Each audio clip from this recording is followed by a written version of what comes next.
안녕하세요. 2023년 11월 12일자 스톡 차트 어널리시스를 시작하겠습니다. 오늘도 마이크로소프트, 애플, 알파벳, 엔비디아, 아마존, 테슬라, 메타 순으로 진행하겠습니다.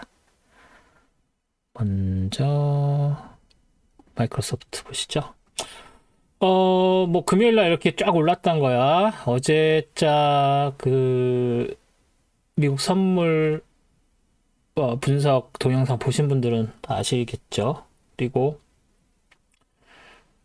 이 금요일의 움직임이 어떤 특별한 의미를 찾기 어려웠다. 뭐 이런 얘기 했다는 거 하실 거고요.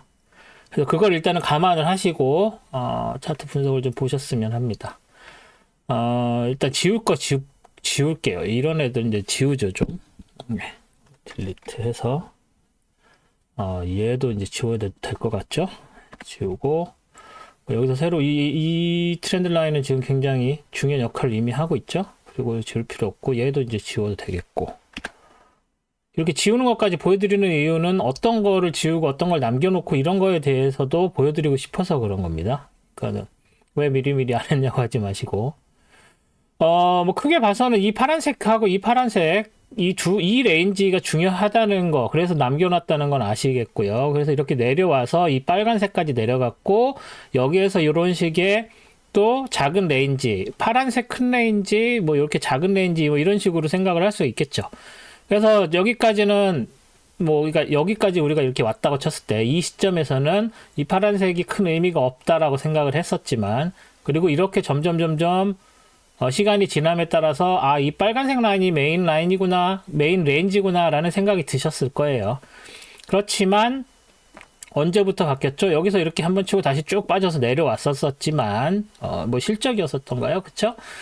그리고 나서 여기서 이제 이렇게 트렌드 라인 올라가는 그런 상황이 됐고, 사실은 전에 말씀드린 것처럼 이런 레인지 안쪽에서는 이런 트렌드 라인 그리지 않는다라고 말씀을 드렸었죠. 그래서 딱히 얘 그리지 않았었는데 오늘 그렸습니다. 왜? 이제 이게 트렌드로서의 역할을 하기 때문에 이 레인지를 벗어나면서 제일 마지막에 있었던 트렌드는 올라가는 걸로 표시를 해야 되는 거죠. 이제. 그래서 여기에서 이거는 그리지 않는 거죠. 왜? 이 레인지 안에서의 트렌드 라인은 그리지 않는다. 그렇다고 해서 뭔가 영향을 미치지 않기 때문에. 하지만 여기서 다시 이렇게 내려오고 올라갈 때 트렌드 라인은 얘가 다시 이렇게 내려오면 의미가 없지만 뚫고 올라가니까 이 트렌드 라인이 이제 의미를 가지고서 새로 그려주는 거죠. 그래서 오늘 그렸습니다.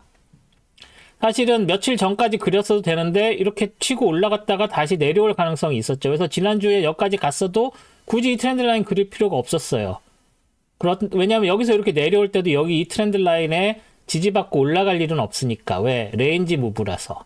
하지만 어떻다? 지금은 여기 뚫고 올라가서 이제 완전히 벗어났죠. 그래서 심지어 이 하늘색 라인 정도에서 저항받을 수 있다라고 생각을 했었는데 월요일부터 컨펌 됐고 화수목금 그냥 치고 올라가 버렸습니다. 그래서 로컬 하이, 이게 로컬 하이죠?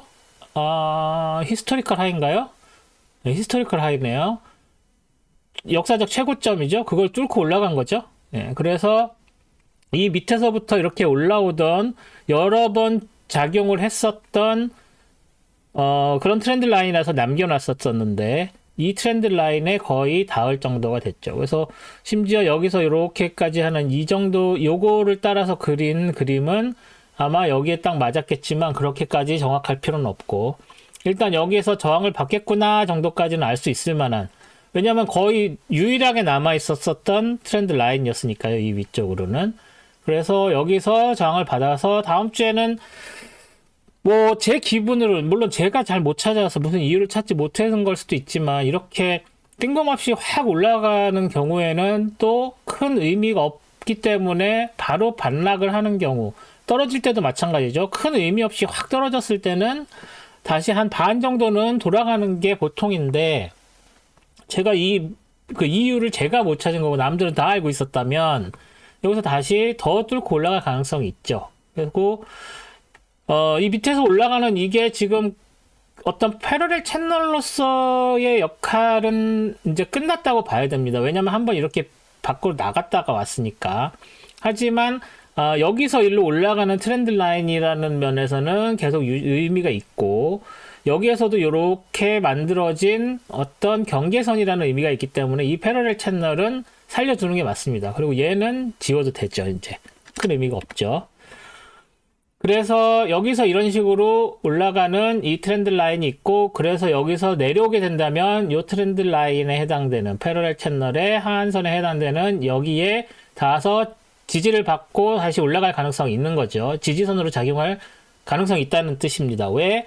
여기서 밑에서 올라오는 트렌드 라인이었기 때문에, 패러렐 채널이어서가 아니라, 만약에 패러렐 채널이었으면 여기서 이렇게 맞고 여기서 올라가고 또 여기서 반사되고 여기서 반사되고 이렇게 따라서 올라가는 게 패러렐 채널의 원래 의미인데, 여기서는 이렇게 올라가서 여기까지 가지 못하고 바로 내려와서 이런 식으로 가다가 다시 안으로 들어왔을 뿐이기 때문에, 이 패러렐 채널이 계속돼서 다시 이런 식의 패턴을 갖고 간다는 걸 기대하기는 어렵다는 뜻입니다.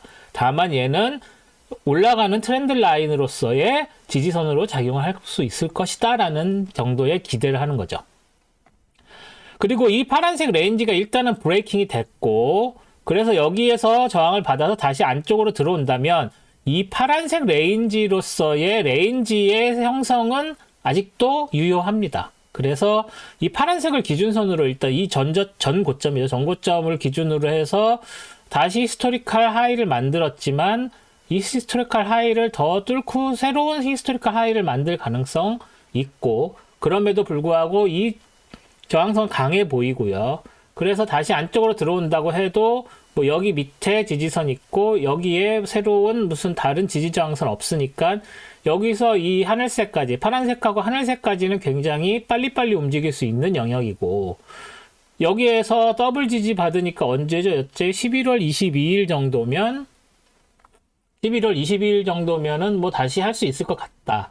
하지만 마이크로소프트가 첫 번째 종목이니까 말씀을 드리기만, 다음 주에 CPI가 있죠. 또 CPI가 있기 때문에 CPI의 영향을 받아서 더 떨어질 수도, 더 휙 치고 올라갈 수도 있다. 그래서 키는 CPI가 가지고 있다. 근데 CPI가 되게 잘 나올 것 같죠. 잘 나온다는 게 시장 친화적으로 나올 수 있다는 거죠. CPI가 많이 떨어져서 나올 가능성이 많다고 얘기를 하는 거죠. 뭐 그거 자체에 어떤 의미가 있다기보다 뭐 다음에 그거에 관련돼서 또 뭐 제가 글을 쓰거나 아니면 여기서 설명을 드리겠지만, CPI 자체도 중요하지만 먼스 온 먼스 그 달의 CPI가 어떻게 하는지의 추이가 더 중요하다고 여러 번 말씀드렸습니다. 이어 온 이어 CPI는 당연히 떨어질 수밖에 없겠지만, 이어 온 이어를 보지 말고 MOM을 봐서 이게 얼만큼 길게 계속 떨어지지 않고 그 수준을 유지하느냐. 지금 이미 지난 몇 달간 충분히 0.2% MOM을 보여주지 못하고 있기 때문에, 그렇다는 얘기는 0.2%까지, 그러니까 2%죠. 2%까지 가지를 못하면 그 MOM으로는 뭐 0.4 정도가 계속 유지되고 이렇게 되게 되면은 결국은 쌓여서 타겟 인플레이션을 가지 못하기 때문에, 그런 부분들을 생각을 해서 CPI의 MOM을 중심으로 생각을 해야 되는데, 실제로 마켓은 어때요?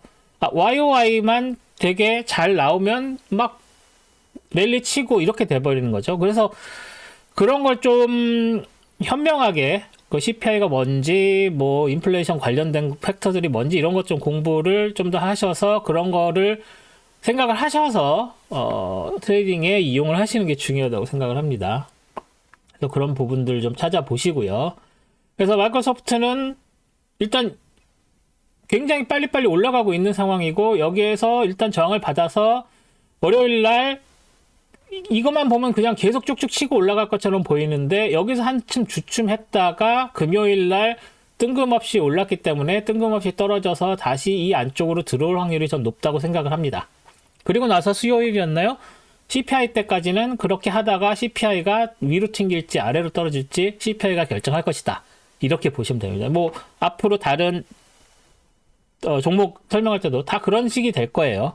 하지만 이제 차트 바이 차트 다르기 때문에 좀 다른 해석이 들어가겠지만, 일단 기본적으로는 그렇습니다. 그래서 마이크로소프트는 이 영역으로 보면 될 것 같습니다. 다음은 애플. 이제 좀 빨리빨리 진행이 되겠죠? 여기서도 굉장히 가파릅니다. 아마 마이크로소프트랑 애플이 제일 가파른 것 같아요. 오늘 보는 그 종목 중에서 뭐 메타 정도도 그렇지만 그 기울기는 훨씬 가파릅니다. 애플이랑 마이크로소프트가. 일단 여기서 이렇게 올라가는 트렌드 라인 그려졌고요. 그 다음 이 다음 트렌드 라인이 새로 그려졌습니다. 그리고 뭐 이거야 원래 있었던 거고.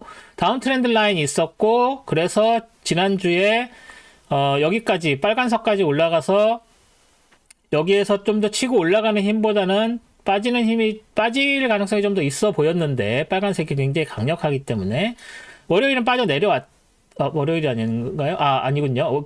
여기서 빨간 거에서 내려왔기 때문에 좀 더 내려올 거라고 이제 기대를 했었는데 월요일에 빨간색 뚫고 올라갔고 빨간색 기준으로 화요일에 컨펌 됐죠. 브레이킹이. 그리고 새로운 연두색 있는 데에 월요일에 저항을 받았는데 그것도 뚫고 그 다음 저항선인 182.94에서 이틀 저항 받고 금요일날 슝 치고 올라갔죠. 그래서 186.99까지 여기는 그 고점이죠. 했는데 자 이것도 뭐 마이크로소프트랑 비슷하죠. 이것만 보면은 쭉쭉 치고 올라갈 것 같죠. 그렇지만 마이크로소프트처럼 강한 저항선은 만난 게 아니라서 여기에서 다시 이렇게 저항을 살짝 받을 가능성이 있고, 그리고 나서 CPI 만나겠죠. 예, 그래서 CPI 만나기 전에 어디까지 치고 올라갈 것이냐, 맥시멈 189.92까지 갈 가능성이 있다. 하지만 거기까지 안 가고 여기서 저항받을 가능성도 있죠. 그래서 월요일 화요일 보시고 그 다음에 CPI 보고서 뭐 결정을 하셔야 되니까 아마 트레이더들도 마찬가지일 거예요. 월요일 화요일 그냥 좀 간 보다가 CPI 보고서 하지 뭐 굳이 서두를 필요 있어? 이런 생각하시는 트레이더들 많을 거라고요. 그러면 여기서 그 월요일 화요일에 쭉 뺀다고 생각하지 않고 그냥 여기에서 기다렸다가 가자라고 하면은 이 레인지 정도가 된다. 그래서 189.92까지 당장 치고 올라갈 것 같진 않고 일단 186.99 레인지 정도에서 버팅기다가 다음을 볼 확률이 높다라고 보는 게 맞습니다. 그리고 여기 이렇게 내려오는 트렌드 라인, 여기서 이렇게 내려오는 트렌드 라인에 이런 식으로 잘 맞아서 이렇게 해서 여기까지 내려오고 또 다시 치고 올라가서 여기서 빨간색이랑 이중저항으로 내려오는 게 정상이었는데 지금 매크로로 쭉 뽑은 상태니까 여기서 내려온다 그러면 뭐 여기 있는 여러 가지 지뢰들이 있죠. 얘네들 강한 애들이에요, 나름. 연두색 182.94, 179.61 여기까지 내려온다고 해도 여기까지 해서 빨간색 위쪽에서 다 지지받을 확률 높고요. 다시 이 트렌드 라인 안쪽까지 들어오기는 쉬워 보이지 않습니다. 그리고 다른 시각으로 보면 이제 여기서 이 부분, 그리고 여기서 이제 새로 이제 다시 내려오게 되면 그리겠죠. 여기서 새로운 레인지가 그래서 166에서 182 정도의 이 레인지를 다시 들어올 확률. 그러니까 떨어진다면 이 레인지 무브로 다시 들어올 확률이 높아졌다라고 봐야 될 것 같습니다. 그런데 CPI 때문에 슝 올라가면 그때는 전혀 다른 스토리가 된다라고 봐야 되겠죠. 그리고 한 가지 더, 여기 이 포인트, 이 그룹, 지금 여기에서 갭이 생겨서 이 그룹과 이 그룹의 연결선에 해당되는 이 저점 아직 그리지 않았는데 그 저점도 여기에서 나중에 닿으면 영향이 될 거예요. 그래서 다음 주에 트레이딩 하시면서 요것도 하나 필요하면 그려놓고 보시는 것도 괜찮지 않을까 싶습니다. 네, 그래서 이 트렌드 라인들도 참고하시고요. 네, 애플 이 정도로 하겠습니다. 그 다음이 알파벳인가요? 알파벳. 다음 트렌드 라인 지난번에 여기까지 파란색까지 가서 이 밑으로 내려와서 이 레인지 뚫지 못하는 것 같아서 여기까지만 그렸는데 뭐 여기서도 밑에서 이거 하나 빼놓나요? 뭐 여기서도 이제 이런 식으로 하나 그려줄 필요가 있겠죠? 이해를 할까요? 그러면 저점이 120.21 그리고 얘는 123.71 71이죠. 그리고 그래서 이렇게 돼서 이렇게 올라가다가 목요일에 한번 떨어진다고 생각을 했는데 다시 금요일날 치고 올라가는데 이 라인에 붙어 있죠. 그래서 그 알파벳 같은 경우에는 다른 주식들이랑 다르게 쉽게 많이 치고 올라가지 못한 상황이에요. 금요일에 물론 이제 많이 치고 올라갔지만 월화수목 아직도 그렇게 쉽게 오르지 못한 상태로 오히려 지난번에 그리지 않았고 이게 새로 그린 건데, 왜냐하면 새로 그리지 않았던 이유는 여기에서 놀고 있기 때문에 굳이 여기 있는 걸 그릴 필요가 없고 요것만 그냥 레퍼런스로 그렸었던 건데, 사실 저 작용할 수 있을 만한 트렌드 라인은 이렇게 길쭉길쭉한 니들보다 실제로 작용한 이 대표성 있는 가격들이겠죠. 그래서 얘도 사실은 여기서 이렇게 저항받은, 지지받은 상황이었고, 그래서 이렇게 다운 트렌드 라인 그려서 여기에서 확실하게 저항을 받았고, 여기에서 이중으로 저항받아서 금요일에도 막 랠리 칠 때 쉽게 치고 올라가지 못했었던 상황이 된다고 보면 되죠. 그래서 여기서 이제 떨어져 내려오면 이 다운 트렌드 라인에서 이 밑으로 이렇게 형성이 될 것이고, 치고 올라간다고 해도 이 업트렌드 라인을 벗어날 수 있느냐 없느냐, 그리고 여기서 내려오는 다운 트렌드 라인에서 저항을 어떻게 받느냐, 이런 문제들이 남아있고, 심지어 이 파란색 레인지 안쪽에서 이 파란색 레인지에 또 지지 저항을 받을 거기 때문에 알파벳은 쉽게 이 영역을 벗어나기 어렵다고 테크니컬 어널리시스 상으로는 해석을 하는 게 맞습니다. 그래서 CPI가 어떻게 나와도 쉽게 치고 올라가지 못하고, 치고 올라간다고 해도 이 여기 세 개에 걸쳐 있는 월, 화, 수, 여기에서 이렇게 걸쳐 있는 그런 정도로밖에 안 되지 않을까라는 생각이 듭니다. 일단 이코노믹 칼렌더에서 CPI가 언제인지 제가 정확히 확인을 안 했었는데,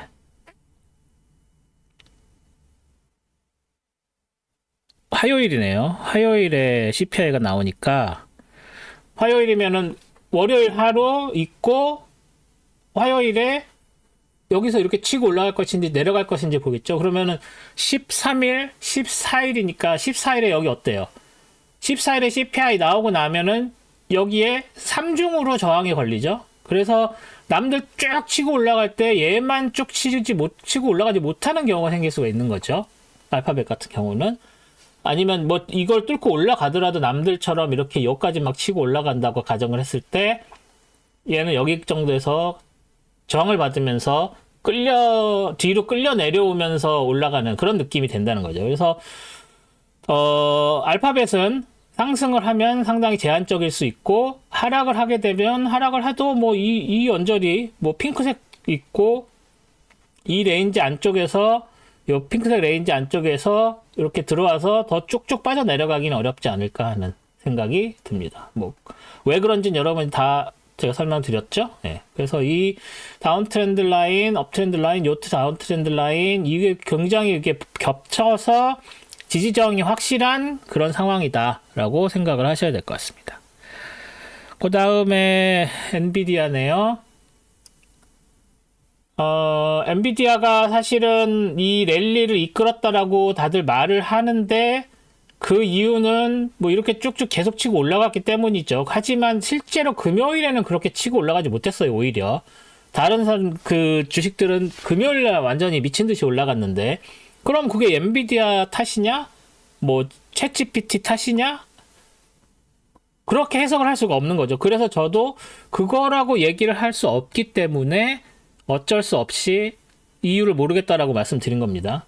언론들에서는 뭐 그런, 역시 이 기술주들 그 선봉에는 엔비디아가 있어 라고 하지만, 저는 과연이라는 생각이 드는 거죠. 일단 트렌드 라인 정리할 것부터 정리할게요. 얘 지우고요. 얘는 남겨놔야 되겠죠. 내려오는 얘도 지우고요. 뭐 이 두 개까지는 놔둬도 될 것 같습니다. 그리고 여기서 올라가는 이 트렌드 라인 새로 그렸는데, 만약에 이게 치고 올라가면 어디까지 올라갈 것인가, 이거 오토 빼고 이렇게 보시면 여기에 이렇게 그 이중으로 크로스되는 그런 트렌드 라인이 있죠. 그래서 만약에 다음 주에 이렇게 올라간다고 해도 여기에서 걸치고 여기에서 걸리고 뭐 하겠죠. 만약에 이렇게 쭉쭉 치고 올라간다고 하면 CPI 있으니까. 그런데 그렇게까지는 잘 모르겠고, 일단 이 연두색 라인 하나, 둘, 셋, 넷, 다섯, 이제 이렇게 되는데, 여기에서 저항을 받을 것이다 라고 저는 기대를 했습니다만, 일단은 뚫렸어요. 뚫리고 나서 목요일에도 여기서 걸려서 쫙 내려와서, 여기서 확실하게 저항 받았구나 생각했는데, 금요일날 치고 올라가서 결국은 뚫고 종가가 이 연두색 위로 올라갔죠. 물론 여기에 그 역사적 고점은 아직도 그 위에 존재를 하는데 502.66까지 과연 될까? 매크로스코픽적인 어떤 실적뿐만 아니라 기술의 확산성 뭐 이런 거 정도로 그냥 트레이더 정도의 감으로 통밥을 때리면 500은 저는 과하다고 여러 번 말씀을 드렸었어요. 그런데 분위기 타고 500 이상 올라갈 수는 있죠. 주가니까. 주가는 뭐 트레이더들의 익스펙테이션을 반영을 하는 거니까 뭐 올라갈 수 있어요. 하지만 제가 개인적으로 생각하는 어떤 가치로서는 500 힘들다고 보거든요. 그렇지만 테크적으로도 뭐 일단 여기서 저항을 받아야 되는데 안 받았으니까 더 치고 올라가면 뭐 더 올라갈 수도 있습니다. 그래서 월요일 지나고 화요일 올라갈 수 있습니다. 뭐 월요일에 여기까지 치고 올라갈 기대는 솔직히 안 해요. 아무리 잘 나간다고 해도 그렇게까지 올라간 예가 별로 없었죠. 뭐 실적 이런 거 말고는 있네요. 하지만 그래서 뭐 이렇게 보시면 이게 정상적인 상황에선 그렇죠. 그래서 일단 이 연두색 안쪽에서 렌즈가 형성이 되고 여기에서 일로 올라가는 이 트렌드 라인도 나름 중요하게 영향을 미쳤지만 여기에서는 지지선으로 그렇게 강하게 될 것 같은 느낌은 들지 않습니다. 왜냐하면 여기까지 치고 올라갔었던 것이 있기 때문에. 그래서 여기 정도는 뚫고 내려와서 이 정도에서 형성되는 게 정상인데 물론 키는 CPI가 지고 있죠. 그래서 화요일에 CPI 보시고 월요일에 아마 거의 움직이지 않겠죠. 간 보느라고. 그리고 엔비디아는 이번 주, 그러니까는 13일에 시작하는 그 주 말고 그 다음 주에 실적이 또 발표하는 게 있죠. 그래서 뭐 실적이 좋을 거다, 나쁠 거다, 뭐 여러 가지 말들이 있지만 일단 그 실적까지는 이 안쪽에서 있다가 실적 보고서 튀어 오르든지 내려가든지 하겠죠. 그래서 CPI 그 다음 주 실적 뭐 그걸로 엔비디아는 결정이 된다고 보시면 되고 그 안에 잘 그림을 그리셔서 올라가면 어디쯤에서 반락하겠구나, 내려가면 어디쯤에서 반등하겠구나, 그런 포인트들만 잘 찾는 거를 위주로 공부를 하시면 될 것 같습니다. 엔비디아는 이 정도 하고요. 다음 아마존 볼게요. 아마존도 뭐 여기서 이렇게 트렌드 라인 그리는 게 의미가 없죠. 워낙 가파르게 오르고 있기 때문에 지난주에 여기에 올라가는 것 자체가 두 개의 음봉을 만들었기 때문에 뭐 이렇게 쭉쭉 치고 올라갔지만 여기에서 어떤 지지저항선 딱히 필요 없다고 생각을 해서 안 그렸었죠. 그리고 나서 이 위에까지 올라올 것인가, 아마 이 하늘색 안쪽으로 들어올 확률이 높다라고 봤는데 기대치 않게 랠리 쳤고요. 그래서 월화 수목 금인데 충분히 다른 주식들처럼 치고 올라가지 못한 상태가 됐죠. 그리고 뭐 여기에 있는 이런 트렌드 라인 정도, 프라이스 레벨 정도 해주면 어디죠? 139.96 하고 이거를 굳이 두껍게 그릴 두껍게가 아니군요. 이 정도는 해줘야 되네요. 그래서 여기에서 저항받고 지지받고 움직이는 정도로 해서 이게 새로 그린 두꺼운 트렌드 라인인데 새로 그린 거라서 이렇게 두껍게 했습니다. 왜냐면 이 전 단계에서는 얘를 그려줄 필요가 없었기 때문에. 그래서 새로 그렸다는 의미로 두껍게 했으니까 다음 주에는 얇게 바꿀 겁니다. 그래서 일단 얘로 이렇게 이 삼각형 안쪽에서 되어 있는 상태이기 때문에 여기서 지지받고 올라갔다고 해서 여기서 저항받고 다시 내려올 확률이 높고, 그래봤자 월요일 뭐 CPI가 화요일에 모든 걸 결정하겠죠. 그래서 일단은 이 안쪽에서 형성이 되고 내려온다고 해도 여기에 있는 핑크색이 아니죠, 죄송합니다. 하늘색, 그리고 말아서 오렌지색, 핑크색, 여기까지 밑에 지지선들은 큰 것들이 굉장히 많이 있어서 내려온다고 하면은 이 정도에서 지지받을 거고, 올라가면 이 트렌드 라인이랑 오렌지, 그리고 뭐 그 위에 더 있겠죠, 여기 이쯤에. 근데 뭐 여기서 하나 더 있는데 이 오렌지색이 있어서 이 고점은 크게 영향을 안 받을 것 같습니다. 그래서 CPI 되면 그렇게 하고, 여기 있는 트렌드 프라이스 채널 되게 중요하게 했었던 거지만 의미 없죠, 이제는. 그래서 이거는 지우고 트렌드 라인만 남겨놓는 걸로 하겠습니다. 그래서 이 정도까지 됐다고 보고, 여기 내려오는 거 그대로 다 살려놓을 필요 있고, 얘는 지워도 되겠네요. 그죠? 이 정도로 아마존은 생각을 하시면 될 것 같습니다. 그래서 이전에 굉장히 볼라틸리티가 작았던 거에 비해서 상대적으로 8월 이후에는 그 데일리 볼라틸리티가 커져서 일봉들이 길쭉길쭉해졌다는 걸 느끼실 수 있을 거예요. 그래서 아마존은 조금 더 이전보다는 트레이딩 하시기 편하실 겁니다. 이 정도로 하고요. 그 다음 테슬라 볼게요. 테슬라는 뭐 실적 때문에 밑으로 내려왔다가 다시 치고 올라가지 못하고 있는 상황이었죠. 그리고 나서 남들 다 올라갈 때 조금씩 빠져 내려오는 뭐 여러 가지 회사 내부의 일들이 있었죠. 뭐 리콜이 하나 더 생겼다든지, 리콜이 거의 2주 만에 하나씩 더 생기고 막 이랬죠. 그래서 그런 부분들의 영향을 받아서 남들 치고 올라갈 때 못 치고 올라가고, 남들 올라갈 때 떨어지는 그런 상황이 돼서 이 다운 트렌드 라인에서 계속 걸쳐져 있죠. 이 다운 트렌드 라인, 이 다운 트렌드 라인에 걸쳐서, 양쪽에 걸쳐서 지금 길쭉길쭉 도지 스타일로 니들이 긴 상황이었는데 목요일날 한 방에 쭉 빠져내려왔죠. 뭐 자동차 회사니까 어쩔 수 없이 장기적으로 그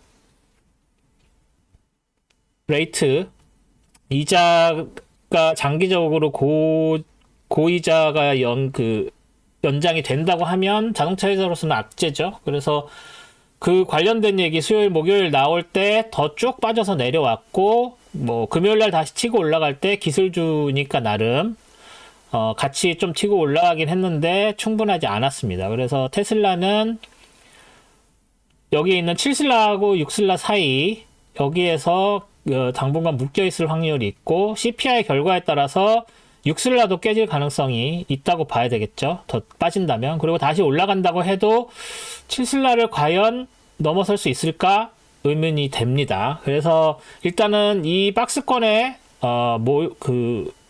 묶여 있다라고 테슬라는 봐야 될 것 같습니다. 또 뭐 물론 이제 머스크가 그냥 있을 리가 없죠. 뭔가 또 만들어서 언론 플레이 해서 또 뭘 만들 가능성이 있죠. 그렇다면 또 뭐 올라가고 내려오고, 그거는 뉴스로 확인을 하셔야 되는 거니까 제가 예측해서 할 수 있는 게 아니니까 이것도 지우면 될 것 같고요. 여기 위에 있는 얘네들도 일단은 남겨 놓을게요. 일단은 279.35 밑에 있는 트렌드 라인 걸치는 것들은 일단 남겨 놓는 게 맞겠죠. 그리고 내려오는 것도 그대로 놔두는 게 맞겠고, 테슬라가 이렇게 좀 지저분한 게 왜 이렇게 다른 애들보다 프라이스 레벨들이 많냐라고 하시면, 일단 6, 7, 8, 9 슬라 라인이 한 다른 주식보다 좀 더 있고, 그리고 보시다시피 여기 있는 것들이 굉장히 의미 있는 그런 것들, 고점 저점들이 나름 많이 있죠. 볼라틸리티가 세다 보니까 그런 것들이 많아서 좀 지저분해 보이는데, 그럼에도 불구하고 그런 것들이 또 다 맞아 떨어져요. 그러니까 쉽게 지우기가 어렵습니다. 그래서 좀 복잡해 보이더라도 이 프라이스 레벨들은 유지를 시키는 게 중요하다고 말씀을 드리겠습니다. 테슬라는 그렇게 마무리를 하겠습니다. 마지막으로 메타도 전에 뭐 아까 아마존 말씀드렸던 것처럼 메타도 이렇게 찔끔찔끔 데일리 볼라틸리티가 되게 적은 주식이었는데, 최근에는 메타가 언제죠? 5월이었나요? 3월이었나? 뭐 이때였나요? 기술주 취급 받으면서 그때부터 많이 데일리 볼라틸리티가 올라갔죠. 그래서 길쭉길쭉해졌습니다. 그리고 나서 여기서 말씀드릴 수 있는 거는 크게 봐서는 연두색 레인지 안쪽에 있는 걸로 보입니다. 그리고 여기서 내려와서 여기 연두색까지 가나 못 가고 다시 여기 내려와서 이 근처에 있는 이 옐로우 라인들에 의해서 작은 레인지 형성하는 것처럼 보였다가 다시 치고 올라가서 연두색 닿았다가 내려와서 연두색 근처까지 왔었다가 올라갔죠.